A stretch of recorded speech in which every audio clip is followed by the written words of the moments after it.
तो फ्रेंड्स, मैं Abhishek Joshi, electrical engineering block group of companies. दोस्तों, आज हम लोग बात करेंगे वीएफडी और सॉफ्ट स्टार्टर के बारे में। एक व्यूअर का मुझे कमेंट आया है कि वीएफडी और सॉफ्ट स्टार्टर के बीच में जो की डिफरेंसेस होते हैं, इस पर एक वीडियो बनाइए। तो आज के इस वीडियो में मैं आपको यही बताऊंगा कि प्रैक्टिकली अगर देखा जाए, इंडस्ट्रियल पॉइंट ऑफ व्यू से अगर देखा जाए, तो वीएफडी और सॉफ्ट स्टार्टर के बीच में की डिफरेंसेस क्या क्या होते हैं, ये आज हम लोग डिस्कस करेंगे इस वीडियो में। तो दोस्तों, बिना टाइम वेस्ट किए शुरू करते हैं।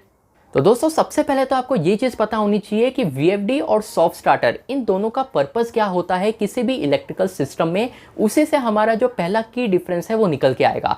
तो देखिए, जब हम लोग सॉफ्ट स्टार्टर की बात करते हैं तो सॉफ्ट स्टार्टर का मेन काम होता है, मेन पर्पस होता है किसी भी मोटर को स्मूथ एक्सीलरेशन और स्मूथ डी एक्सीलरेशन प्रोवाइड करना। इसका मतलब यह है कि अगर आप किसी भी मोटर को डीओएल स्टार्टर के थ्रू रन करते हैं तो मोटर में हाई स्टार्टिंग टॉर्क प्रोड्यूस होता है, जिसके वजह से आपके पूरे मैकेनिकल सिस्टम में एक जर्क प्रोड्यूस होता है। जब आप बार बार आपकी मोटर को स्टार्ट करेंगे और जब मल्टीपल टाइम आपके सिस्टम में जर्क प्रोड्यूस होगा तो उसके वजह से मैकेनिकल वेयर एंड टियर होने के चांसेस बहुत ज़्यादा बढ़ जाते हैं, जिसके वजह से आपका जो पूरा सिस्टम है इसमें मेंटेनेंस भी बढ़ेगा और इसका ब्रेकडाउन भी बढ़ेगा। इसीलिए अगर किसी भी सिस्टम में जर्क प्रोड्यूस होने के वजह से वेयर एंड टियर बहुत ज़्यादा हो रहा है तो आप सॉफ्ट स्टार्टर का यूज़ करेंगे, क्योंकि soft starter smooth acceleration provide करेगा, यानी कि मोटर को स्मूथली स्टार्ट करके देगा। और जब भी आप मोटर को बंद करेंगे, जब भी आप मोटर को स्टॉप कमांड देंगे, तो मोटर एक झटके में नहीं रुकेगी। सॉफ्ट स्टार्टर उस मोटर को स्मूथली स्टॉप भी करके देगा, जिसके वजह से आपके मोटर में और आपके पूरे सिस्टम में वेयर एंड टियर होने के चांसेस बहुत ज़्यादा कम हो जाएंगे। वहीं दोस्तों, अगर हम लोग वीएफडी की बात करें तो वीएफडी का मेन पर्पस होता है मोटर के आरपीएम को वेरी करना। तो इसी से हमारा पहला बेसिक डिफरेंस निकल के आता है कि जो हमारा सॉफ्ट स्टार्टर है वो हम लोग कांस्टेंट स्पीड एप्लीकेशन में यूज़ करते हैं, ऐसी एप्लीकेशन में जहां आपको मोटर का आरपीएम चेंज करने की रिक्वायरमेंट नहीं रहती। वहीं अगर हम लोग वीएफडी की बात करें तो वीएफडी हम लोग वेरिएबल स्पीड एप्लीकेशन में यूज़ करेंगे, क्योंकि वीएफडी आपको स्मूथ एक्सीलरेशन और स्मूथ डी एक्सीलरेशन तो प्रोवाइड करेगा ही, इसके एडिशन में वीएफडी का यूज़ करके आप मोटर के आरपीएम को अपने रिक्वायरमेंट के हिसाब से थ्रू आउट द ऑपरेशन कभी भी चेंज कर सकते हैं।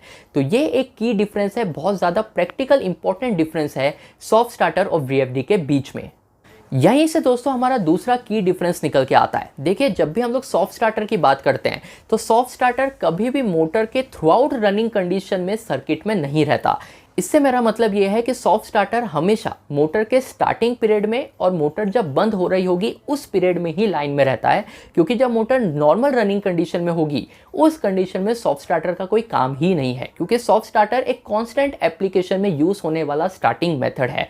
तो जब आप मोटर को स्टार्ट करेंगे तब आपको सॉफ्ट स्टार्टर चाहिए स्मूथ एक्सीलरेशन के लिए, जब आप मोटर को बंद करेंगे तब आपको सॉफ्ट स्टार्टर चाहिए मोटर को स्मूथली बंद करने के लिए। पर नॉर्मल रनिंग कंडीशन में आपको सॉफ्ट स्टार्टर की रिक्वायरमेंट नहीं होगी। पर अगर हम लोग वीएफडी की बात करें तो VFD through out the motor operation हमेशा एक्टिव रहता है, क्योंकि वीएफडी आपको स्मूथ एक्सेलरेशन भी प्रोवाइड करेगा, यानी कि जब आप मोटर को स्टार्ट करेंगे तब भी आपको वीएफडी के ऑपरेशन की ज़रूरत पड़ेगी। जब आप मोटर को बंद करेंगे तो यही वीएफडी आपके मोटर को स्मूथली बंद भी करके देगा। एट द सेम टाइम जब नॉर्मल रनिंग कंडीशन होगी तब भी वीएफडी सर्किट में एक्टिव रहेगा और आपके मोटर के आरपीएम को वेरी भी करके देगा। तो ये भी एक की डिफरेंस होता है सॉफ्ट स्टार्टर और वीएफडी के बीच में। इसके बाद दोस्तों एक डिफरेंस निकलता है हार्मोनिक्स के प्रेजेंट को लेकर। देखिए, सॉफ्ट स्टार्टर में हार्मोनिक्स प्रेजेंट नहीं रहते, ये पॉइंट बिल्कुल ध्यान में रखिएगा। वीएफडी अपने आप में एक सोर्स ऑफ हार्मोनिक्स कहा जाता है, क्योंकि वीएफडी में बहुत सारे सेमीकंडक्टर डिवाइसेस यूज होते हैं, जैसे कि एससीआर हो गए, डायोड हो गए या आईजीबीटीज हो गए। ये सभी जो सेमीकंडक्टर डिवाइसेस है ये सभी हार्मोनिक्स प्रोड्यूस करते हैं। हालांकि वीएफडी में हम लोग फिल्टर्स का यूज़ करते हैं हार्मोनिक्स को सप्रेस होने के लिए, लेकिन इससे आप हार्मोनिक्स के जनरेशन को रोक नहीं सकते। सॉफ्ट स्टार्टर में हार्मोनिक्स जनरेट ही नहीं होते, जबकि अगर हम लोग वीएफडी की बात करें तो वीएफडी में थर्ड हार्मोनिक्स खासकर बहुत ज़्यादा डेवलप होते हैं।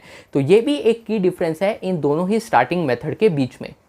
अगला की डिफरेंस होता है दोस्तों कि ये दोनों ही स्टार्टिंग मेथड अपना काम करते कैसे हैं। देखिए, अगर हम लोग वीएफडी की बात करें, वेरिएबल फ्रीक्वेंसी ड्राइव की बात करें, तो वीएफडी अपना काम एग्जीक्यूट करने में वोल्टेज और फ्रीक्वेंसी इन दोनों को ही वेरी करती है। यानी कि वीएफडी के थ्रू अगर आपको मोटर के आरपीएम को वेरी करना है, चेंज करना है, तो वीएफडी वोल्टेज भी चेंज करेगी, वीएफडी फ्रीक्वेंसी भी चेंज करेगी और उसके हिसाब से आपको आरपीएम चेंज करके देगी। पर सॉफ्ट स्टार्टर के केस में फ्रीक्वेंसी कहीं भी चेंज नहीं होती।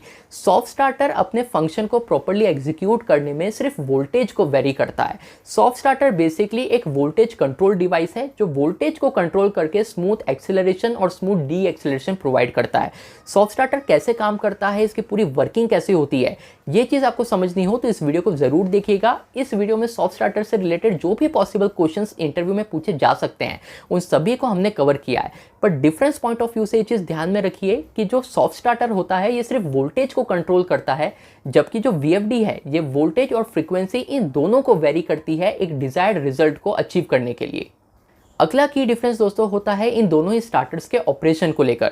देखिए, किसी भी मोटर में किसी भी एप्लीकेशन में अगर आपने VFD लगा रखा है और अगर आपको मोटर का RPM वेरी करना है तो आपको फेज सीक्वेंस को चेंज करने की रिक्वायरमेंट नहीं है। नॉर्मली अगर आप ड्यूअल स्टार्टर्स की बात करें तो उनमें अगर आपको मोटर का RPM चेंज करना है, अगर आपको मोटर का डायरेक्शन चेंज करना है, मोटर अगर क्लॉकवाइज डायरेक्शन में घूम रही है और आप चाहते हैं कि अब ये एंटी क्लॉकवाइज डायरेक्शन में घूमे, तो आपको मोटर का फेज सीक्वेंस चेंज करना पड़ेगा, तभी मोटर का डायरेक्शन चेंज होगा।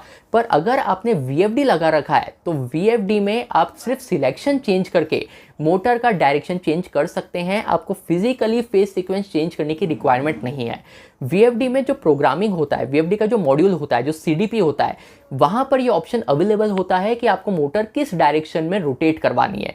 वहां आप क्लॉकवाइज और एंटी क्लॉकवाइज जिस डायरेक्शन में आपको मोटर रोटेट करवानी हो उसका सिलेक्शन कीजिए, मोटर का डायरेक्शन अपने आप चेंज हो जाएगा।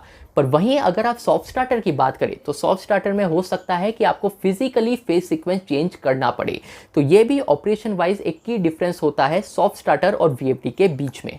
तो दोस्तों, इंटरव्यू में कोई अगर आपसे इन दोनों से रिलेटेड डिफरेंस पूछता है तो ये कुछ पॉइंट्स थे जो आप उनको बिल्कुल बता सकते हैं। सॉफ्ट स्टार्टर और VFD इन दोनों से रिलेटेड मैंने और भी कुछ वीडियोस बना रखे हैं जो आपको प्लेलिस्ट में मिल जाएंगे। उन वीडियोस को देखकर VFD और सॉफ्ट स्टार्टर से रिलेटेड अपनी अंडरस्टैंडिंग आप बिल्कुल डेवलप कर सकते हैं। ये वीडियो अगर आपको पसंद आया हो तो चैनल को सब्सक्राइब कीजिएगा और मैं आपसे मिलता हूँ कल ऐसे एक इंटरेस्टिंग टॉपिक के साथ। तब तक अपना ध्यान रखिए। Good bye.